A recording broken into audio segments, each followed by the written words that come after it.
Y estamos de nuevo por aquí. El pastor está yendo para el aeropuerto. A las 4 de la tarde sale a Colombia.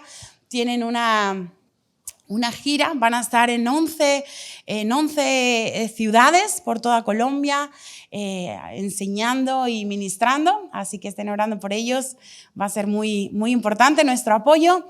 Y nosotros nos quedamos aquí, empezando una serie, o continuando, mejor dicho, una serie que ya empezamos la semana pasada. ¿Se acuerda? La semana pasada anotó, ¿se acuerda?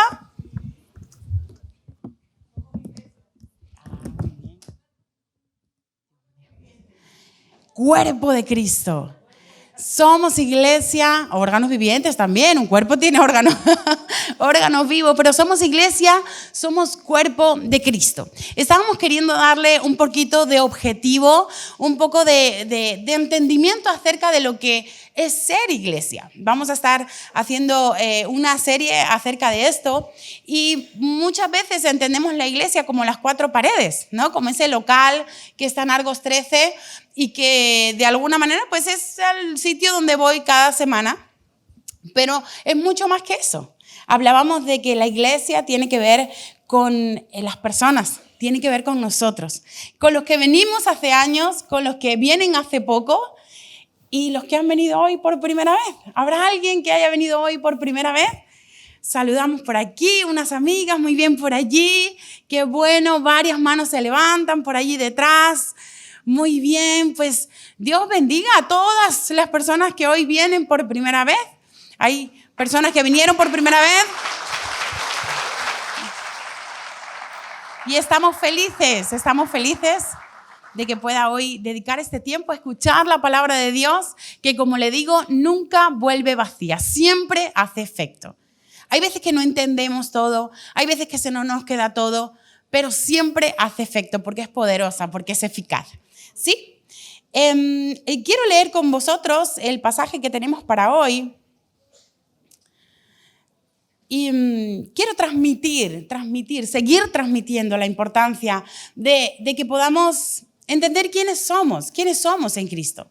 Como cristianos, como hijos de Dios, como seguidores de Jesús. Si entendemos cuál es nuestra misión, si nos enfocamos en lo que Él quiere para nosotros y podemos vivir la vida que Dios establece en su palabra, al final vamos a estar cerquita de su corazón, porque la iglesia es idea de Dios, está en el corazón de Dios. ¿Sí? Vamos a leer en Hechos, capítulo 3, vamos a leer del 1 al 10.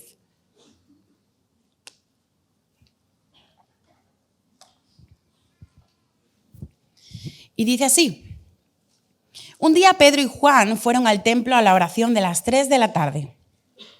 En el templo se encontraba un cojo de nacimiento al que todos los días llevaban y dejaban junto a la puerta llamada La Hermosa para que pidiera limosna a los que entraban. Cuando el cojo vio a Pedro y a Juan, que estaba a punto de entrar en el templo, les pidió una limosna. Ellos le vieron y Pedro le dijo: míranos. El hombre puso atención creyendo que iba a darle algo. Pero Pedro le dijo: no tengo plata ni oro, pero lo que tengo te doy. En el nombre de Jesucristo de Nazaret, levántate y anda. Dicho esto, Pedro lo tomó de la mano derecha y lo llevó. Y al punto cobraron fuerza sus pies y sus tobillos. El cojo se puso en pie de un salto y comenzó a andar. Luego entró con ellos en el templo por su propio pie, saltando y alabando a Dios. Todos los que le vieron andar y alabar a Dios se llenaron de asombro y de temor por lo sucedido, ya que conocían al hombre y sabían que era el mismo que se sentaba a pedir limosna en el templo, en la puerta hermosa. Qué bonito pasaje que se encuentra en el libro de los Hechos. El libro de los Hechos es una misma obra con el libro de Lucas, es como la continuación, ¿sí? Y vamos a ver una conexión en estos primeros capítulos, vamos a ver una conexión muy evidente. En el último capítulo de Lucas, que es el libro que está antes de Hechos, vamos a ver cómo se describe cuando Jesús asciende, ¿sí? Jesús asciende y ahí es donde se detona de alguna manera la función de la iglesia, ¿sí? Porque Jesús se va, dice lo importante, os dejo las instrucciones, os dejo los mandatos, lo que tenéis que hacer, y ahí en ese momento se acciona la iglesia a actuar.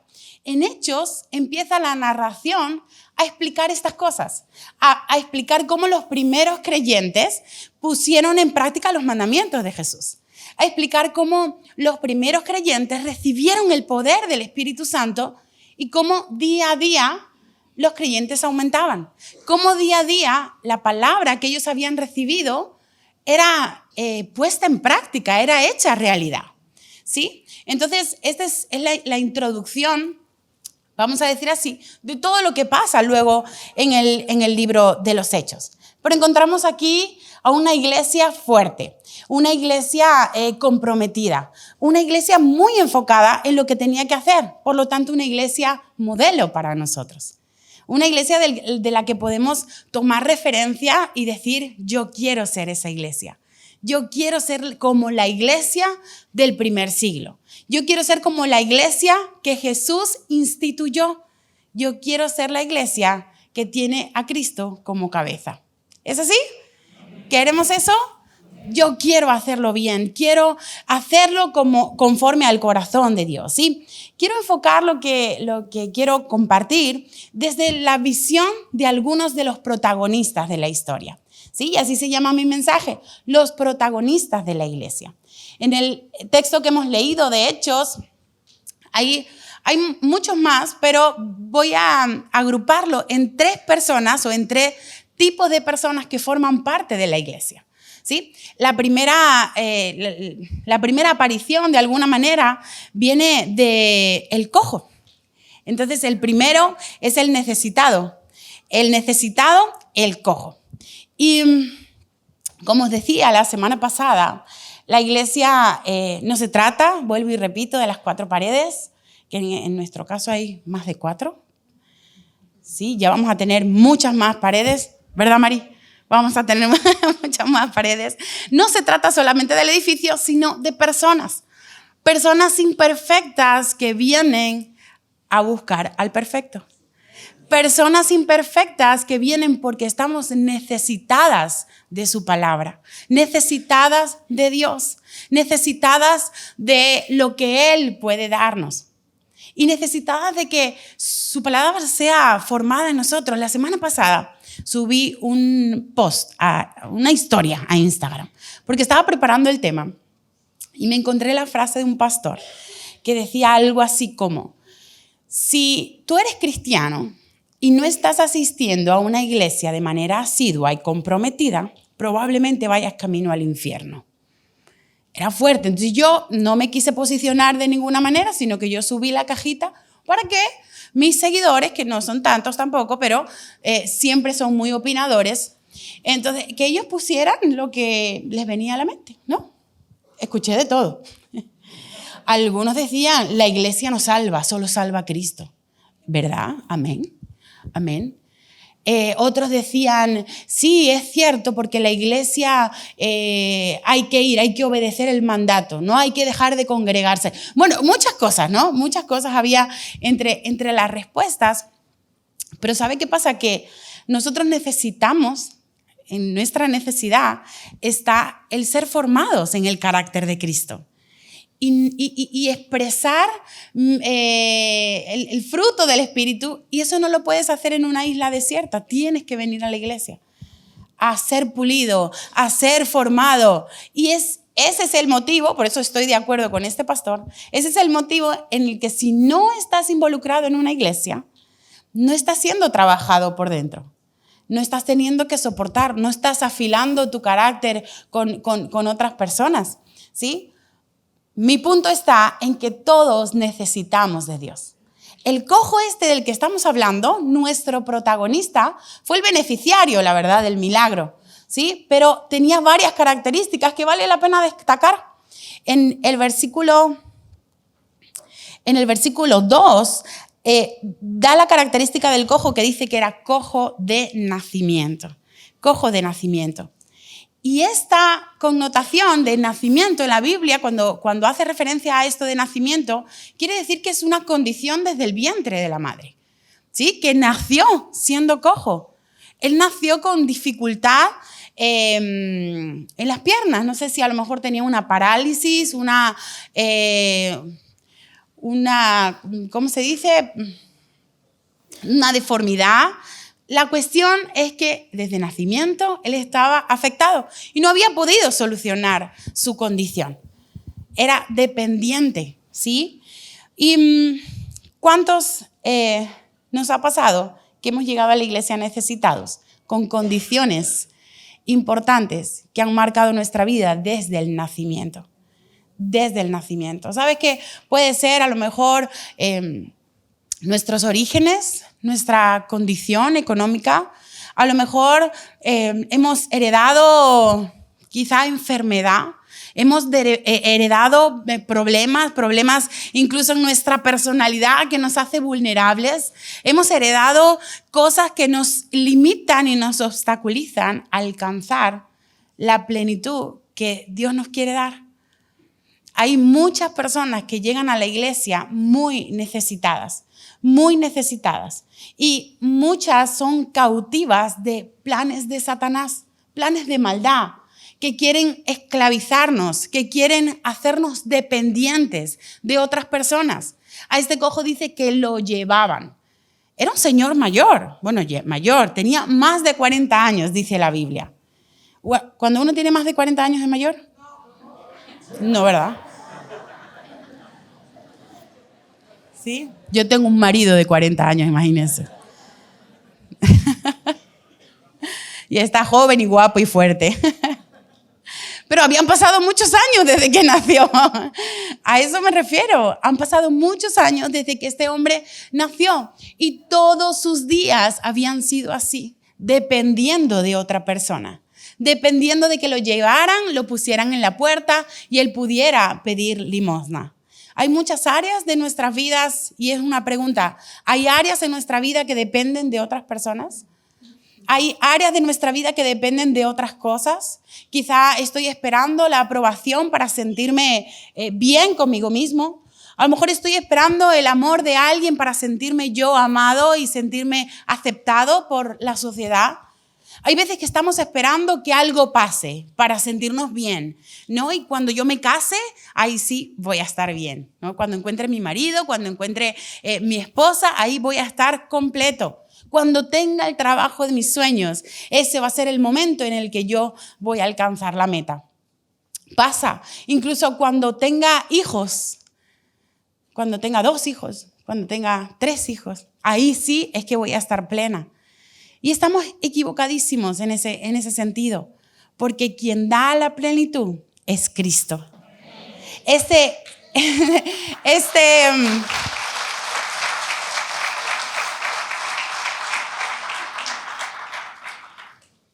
cojo aún no lo sabía.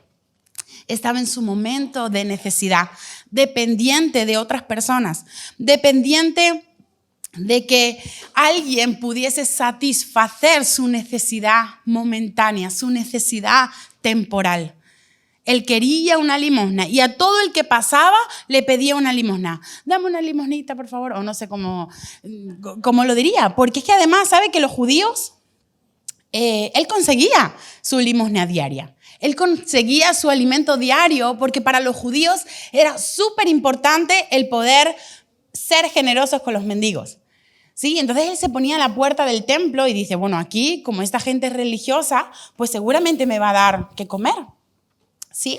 Y se conformaba con suplir sus necesidades diarias. Se conformaba con esto. Pero como decíamos antes, qué bueno es que Dios hoy quiere cambiar nuestra situación. Que Dios no nos quiere ver paralíticos, que Dios no nos quiere ver cojos, que Dios está viendo tu condición en este momento. Dios está viendo quizá, no sé, tu depresión, tus ataques de ansiedad. Dios está viendo tu situación en casa, tu situación financiera. Dios está viendo tu familia, tu matrimonio, tus hijos, y Él está diciendo, esa no es la condición que yo quiero para ti. Yo quiero condición de bienestar, yo quiero que tú tengas plenitud, yo quiero que tú tengas salvación y quiero que te acerques a mí porque soy yo quien lo puede dar. hay otras personas que estaban en la escena. Estaban en la escena. Y estos segundos fueron los instrumentos, ¿sí? Quizá también nos podemos identificar con estas personas que eran los apóstoles. Ellos fueron usados para que el milagro se diese al lugar. Ellos estaban comisionados por Jesús, llenos del Espíritu Santo, creyendo que en Dios podían hacer obras sobrenaturales, que ellos podían ver milagros, que ellos podían ver cómo la mano de Dios actuaba en favor del pueblo, actuaba en favor de este Señor que necesitaba una mano urgente. Hicieron como Jesús. Dijeron, le miraron a los ojos y le llamaron la atención. Míranos, le dijeron, míranos a los ojos. ¿Sabe que muchas veces como iglesia es importante que podamos mirar la necesidad real? Que podamos darnos cuenta de lo que hay detrás de la persona. Cometemos el error muchas veces de querer que vengan a la iglesia, ¿no? Y llamamos a gente, a lo mejor nos asignan personas para llamar y para poder acompañar y consolidar. Sí, te invito el domingo, al de las 11, al de la 1, los horarios, le pasamos el horario del grupo vida, queremos que se integren, queremos que vengan, pero nos olvidamos de decir, hey, míranos, vamos a compartir miradas, ¿no? Vamos a estar en contacto y vamos a identificar la verdadera necesidad de la persona que tenemos, de la persona que está en medio nuestro. Porque si no nos acercamos a la necesidad, los dones no se activan. Los dones espirituales se activan cuando nos acercamos a la necesidad. Cuando estamos dispuestos a decir, ¿qué pasa aquí? Hay un dolor, vamos a orar. Hay una situación complicada de manera financiera, vamos a orar, vamos a clamar, nos vamos a poner en acción. Y es ahí donde el Espíritu Santo empieza a moverse de una manera sobrenatural. Esta semana pasó algo curioso y quiero contarles. El sábado por la mañana, no hay casi nada aquí. Tenemos solamente clases de seminario, somos poquitos. Y estaba yo en una clase, voy saliendo, hay una señora, una niña y un perrito. Ahí yo, hola, ¿qué tal? ¿En qué te puedo servir? Y dice, bueno, yo es que tengo un local cerca y quiero que alguien vaya a orar por mi local. Sí, tengo algunos planes, entonces quiero que alguien vaya a orar por mi local. Pero usted viene a la iglesia, usted forma parte de la iglesia, asiste. No, yo no asisto. Yo en mi país, yo sí que asistía y bueno, y conozco un poco, yo sé que la oración tiene poder. Me dijo así, yo sé que la oración tiene poder. Entonces yo me quedé así como una oportunidad esto, ¿no? Me pareció una oportunidad. Digo, claro, déjame tu teléfono, vamos a estar en contacto contigo. La semana que viene vamos a tu local a orar. Yo contacto con una de las pastoras, con la pastora Gloria, porque pues era una señora que tenía como las características de las que forman parte de la red de la pastora Gloria. Yo estaba con la estrategia, ¿sí? La estrategia de alcance. Entonces, Gloria, vamos a ir, vamos a orar y quién sabe qué pueda pasar. Resulta que Gloria se va el otro día, llega allí y cuando llega está casi emocionada que está llorando. Pero Gloria, ¿pero qué ha pasado? ¿Qué ha pasado? Gaby, no sabes. Hemos orado por el local, pero allí estaba toda la familia. Entonces yo he soltado la palabra. Yo les he dicho, lo que hay que hacer más que orar por el local es orar por cada uno de vosotros, para que Dios haga la obra, para que Jesús entre en vuestros corazones, traiga salvación a este lugar y traiga lo que tenga que traer. Claro que sí. ¿Quiere aceptar a Jesús? 6 decisiones de fe en una mañana de oración.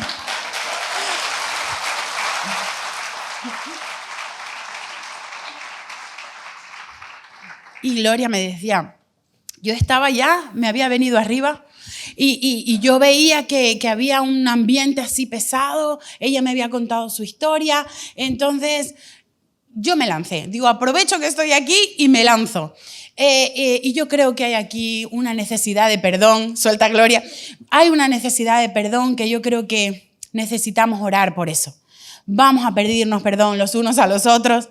Dice que han empezado a llorar los hijos, pidiéndose perdón, abrazándose. La cosa está en que esas personas hoy son salvas, están en contacto con la pastora Gloria, van a asistir a un grupo vida, quizá está entre nosotros, no sé bien, pero estamos tan felices de que Jesús pueda llegar a la vida de personas que no lo tienen de manera así, casuales, ¿sí? De eso se trata el Evangelio. De eso se trata el Evangelio. Eso fue lo que hicieron los apóstoles. Ellos aprovecharon una ocasión, se acercaron a la necesidad para que los dones se activasen, para que los dones pudieran funcionar y suplir esa necesidad. Los apóstoles sabían qué era lo que tenía. Es más, míranos, le dijeron al cojo, míranos, no tenemos ni plata ni oro, no te vayas a hacer confusión con las expectativas. A lo mejor yo no te quiero dar lo que tú quieres que yo te dé, porque son otras cosas las que yo te doy. Hay veces que venimos a la iglesia, bueno, ahí me van a dar, a lo mejor me dan, no sé, algo. A lo mejor en la iglesia, si voy a la iglesia, Dios me va a dar un trabajo. Nos ha pasado. Vienen a la iglesia por un trabajo, oramos, Dios les da el trabajo y ya no vienen más a la iglesia. Ha pasado que yo quiero una familia, vienen, consiguen la familia y se van y no vuelven a la iglesia. ¿Qué pasa? Que Dios quiere una relación auténtica. Dios no quiere que vengamos por conveniencia. Por eso los apóstoles de antemano dijeron, hey, no tengo oro ni plata, no te vayas a creer que yo te voy a dar la limosna que tú quieres que yo te dé. Ahora, lo que yo tengo, eso sí te voy a dar. Hay una seguridad en los apóstoles de lo que ellos tienen. Tiene que haber una seguridad en tu vida de lo que tú tienes, que tiene que ser contagiosa. Uno, cuando tiene seguridad y convicción de lo que Dios puede hacer en la vida de uno, eso tiene que ser contagiado, eso tiene que ser compartido. Eso tiene que ir con tal seguridad que la gente lo vea en ti. ¿Sabes? Me puedes decir, me puedes venir a decir, no, Dios no prospera. Mentira, porque yo sé que sí que prospera. Yo sé que cuando uno es fiel en sus diezmos, en sus ofrendas, cuando uno tiene fe y pone unas primicias importantes, cuando uno prueba a Dios en el tema financiero, Dios bendice, pero a borbotones. No es verdad. Pues no lo habrás hecho bien, porque yo sé que es verdad y estoy segura de que Dios te puede bendecir económicamente. Porque son cosas que yo he vivido, que yo he experimentado. ¿Sí? Nuestros primeros años de matrimonio fueron turbulentos. Usted a lo mejor nos veía aquí aplaudiendo y todo, pero veníamos enfadados. Muchas veces vinimos enfadados, porque los primeros años son duros. Dice mi papá que a partir de los 10 la cosa va mejorando. Eso me dijo cuando me casé y digo, Dios mío, lo que me espera. Por este año, gracias al cielo, cumplo 10 años y la cosa ha mejorado. La cosa ha mejorado. Cuando tengo la seguridad, porque lo he experimentado, de que Dios mete la mano en mi familia, en mi matrimonio, en mis finanzas, yo voy a ir con toda a decirte que sí funciona. A decirte que sí funciona. ¿Por qué? Porque Pedro ya había vivido milagros. Pedro ya había resucitado a Tabita, sí. Había resucitado a Tabita, había curado a un paralítico. O sea, él había experimentado el poder de Dios. ¿Cómo no va a ir con seguridad? Tengo una cosa y te la quiero mostrar.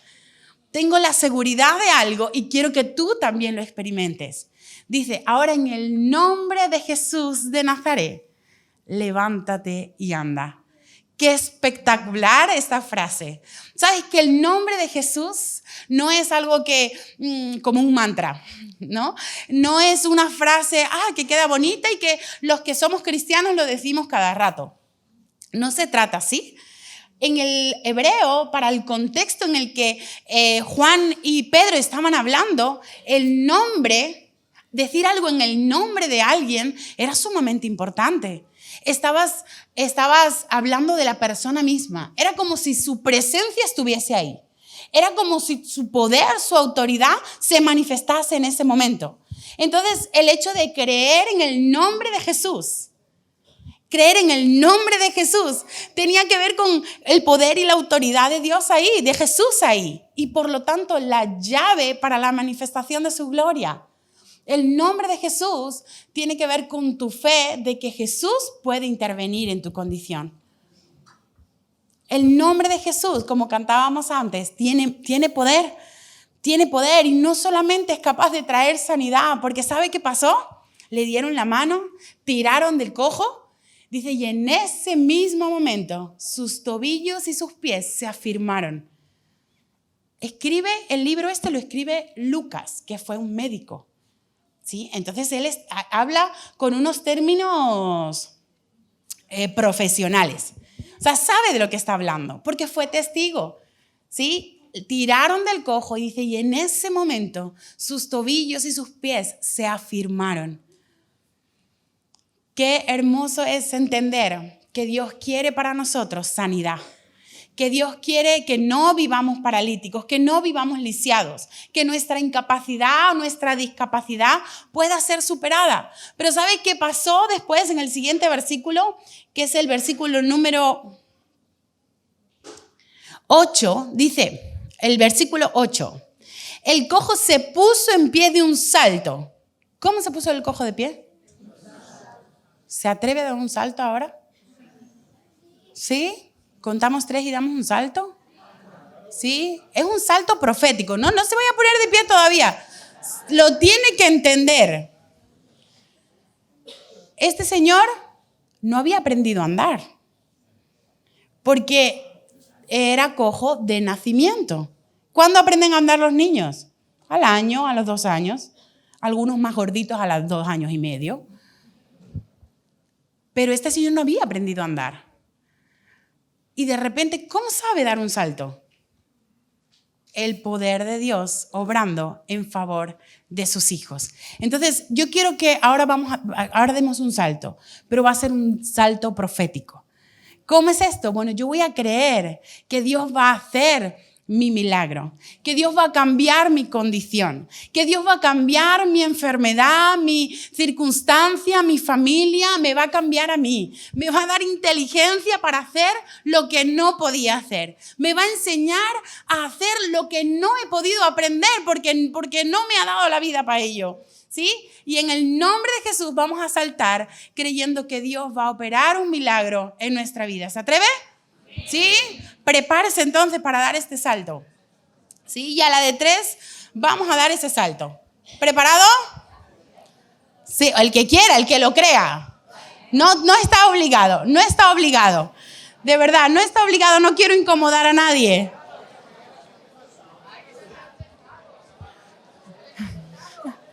Como quieras. Salta como quieras, si quieres saltar. ¿Sí? ¿Está pensando en su condición? ¿Está pensando en lo que quiere que Dios cambie? ¿En el área que Dios quiere que actúe? ¿Sí? Venga, preparados. 1, 2 y 3.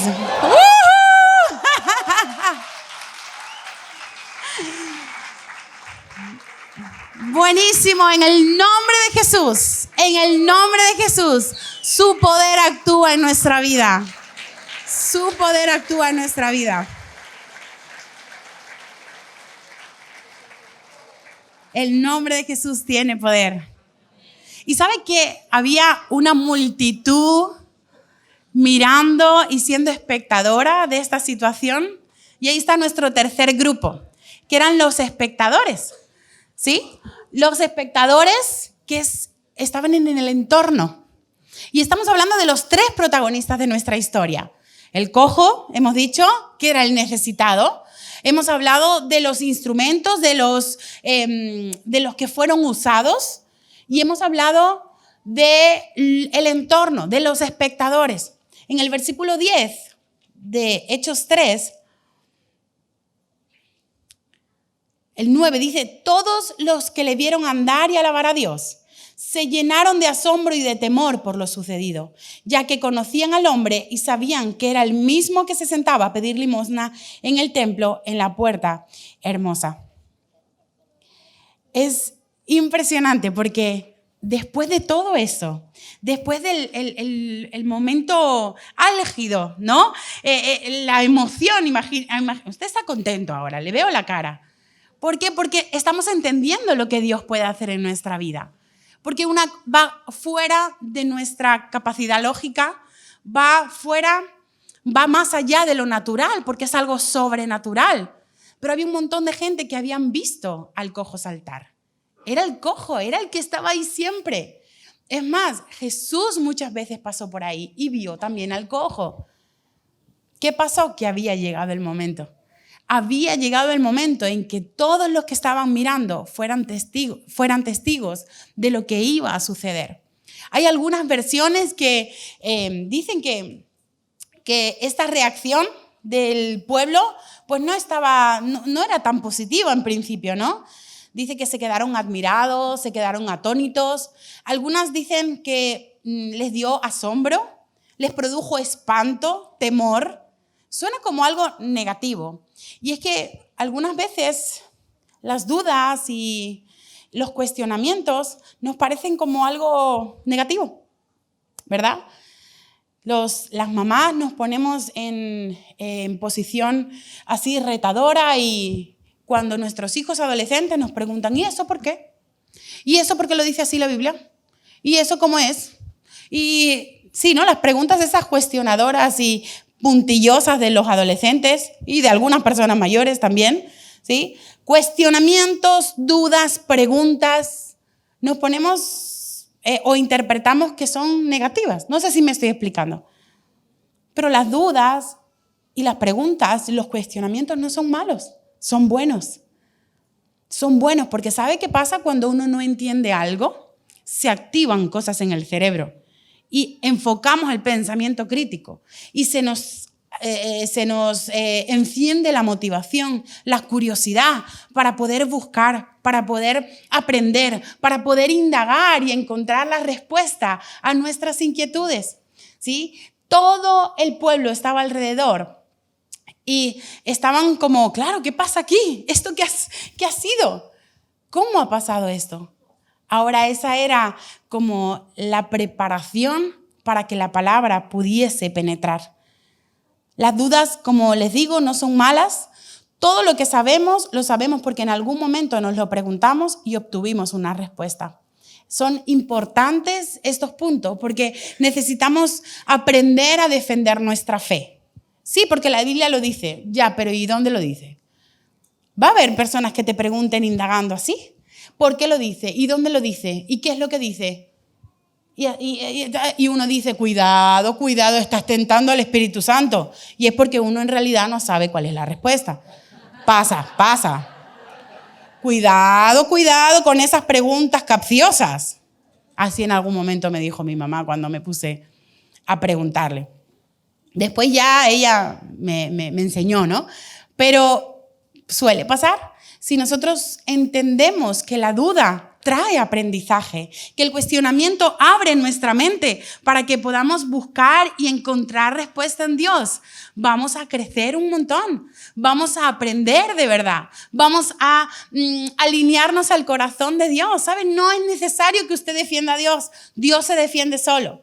Usted no tiene que defender la palabra se defiende sola. Ahora hay que acercarse a la palabra, hay que buscar la palabra, ¿sí? Todos los que estaban ahí mirando y expectantes al milagro que había sucedido, quedaron así abiertos, atónitos, asombrados, expectantes a ver qué iba a pasar después.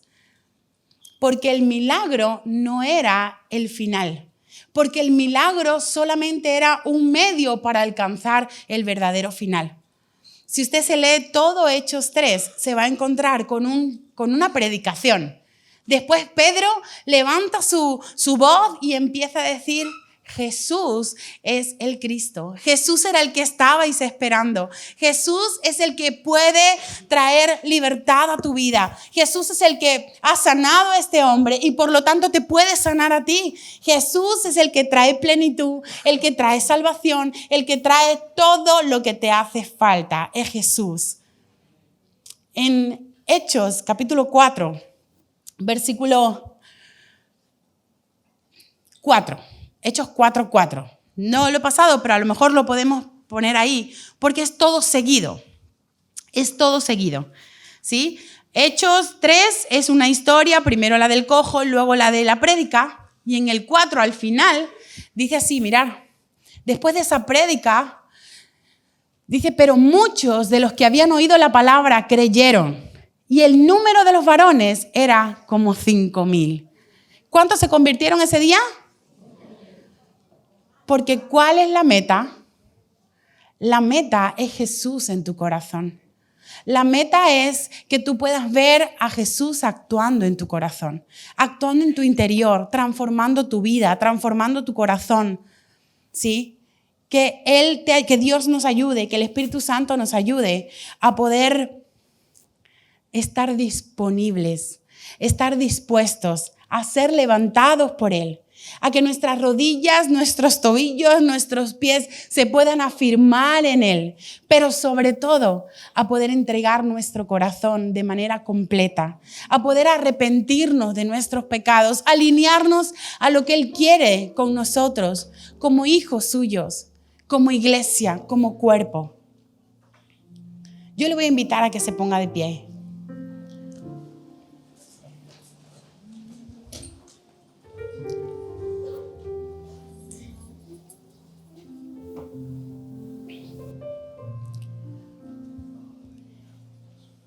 Y ahí de pie, quiero que piensen en la palabra. A lo mejor soy un necesitado, como el cojo, y mi condición es limitante. A lo mejor soy como los apóstoles que necesitaban exponerse a la necesidad y necesito buscar oportunidades para que Dios se manifieste. O quizá hoy soy como los espectadores, que estoy atónito, asombrado por la palabra y necesito respuestas. Puede ser que hoy necesites respuestas. Pero ¿sabes? La respuesta a todas tus preguntas es Jesús. La respuesta a todas tus necesidades es Él. Él suplirá conforme a sus riquezas en gloria. Y no habla solamente de riquezas financieras, que también, pero está hablando de lo que te hace falta. ¿Te hace falta plenitud? Él suplirá según sus riquezas en gloria. ¿Te hace falta satisfacción en tu vida? Estar contento con tu realidad, levantarte cada día con el ánimo de decir, vale la pena vivir. ¿Necesitas eso? Hay gente que sí. Jesús es la respuesta. Su palabra es la respuesta. ¿Estás viviendo un momento matrimonial complicado? Jesús es la respuesta. ¿Tus hijos no te hacen caso? ¿Están todo el día en el móvil? Jesús es la respuesta. Él tiene el poder para cambiar. Siempre y cuando nosotros digamos, sí, quiero que tú reines en mi corazón, quiero que tú seas el Señor de mi vida, quiero arrepentirme de mis pecados porque sé que mi pecado no cuadra con tu santidad. Yo quiero, Jesús. Te quiero a ti, Jesús.